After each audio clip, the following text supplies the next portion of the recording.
Elkanoren lehorreratzea. Tira, guk Getaiko desembarkua. Getaiko desembarkua. Getaiko desembarkua 100 urte betetzera doa, eta 100 urte hauetan belaunaldiz belaunaldi igaro da testigua. Barnean daramagun zerbait da. Ospakizun honek zerbait berezia badu, itsasontziaren sarrera da. Denak zain, badian, kanpai eta kainoiak airean, eta ileak puntan jartzen dituen isiltasuna aldi berean. Eta nola ez, Vangelis.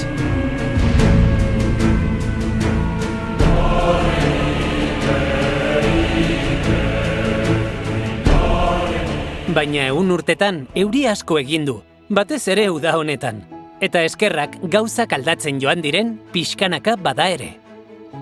Batzuk musu eman diote lurrari. Besteak saltoka pasa dira. Eta hainbat balantzaka. Bakoitzak bere modura, bakoitzak bere eran.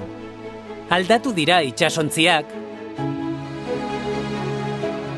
Aldatu dira karrozak.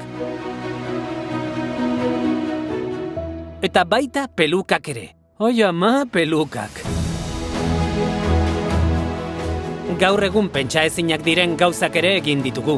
Ze egin ote zuten indio haiek karrozari tiraka aritzeko. Eta parte hartzea ere zabaldu da. Edozeinek du karroza gainean joateko ohorea. Izan gizon, emakume edo beste edozein sentipen. Edozeinek du marinel gisa nao Victorian lehorreratzeko aukera. Ondoren gotza, bertan behera utzi, eta zozketak hartu du lekua. Jakin bagenekien, ez zirela Getariara iritsi, noski. Sanlukarrera baizik. Baina azken urte hauetan, ikasi ere egin dugu. Elkano, mutil gaztea zen. Garaiko euskal itsas gizarte baten adierazle. Etzen kasualitate hutsa izan. Eta badakigu, ez zirela 18 bakarrik iritsi. Eta jakintza berria kontuan hartuta, belaunaldiz belaunaldi transmititzen joan den ondarea, gaur eguneratzea tokatzen zaiguk guri, getariarroi.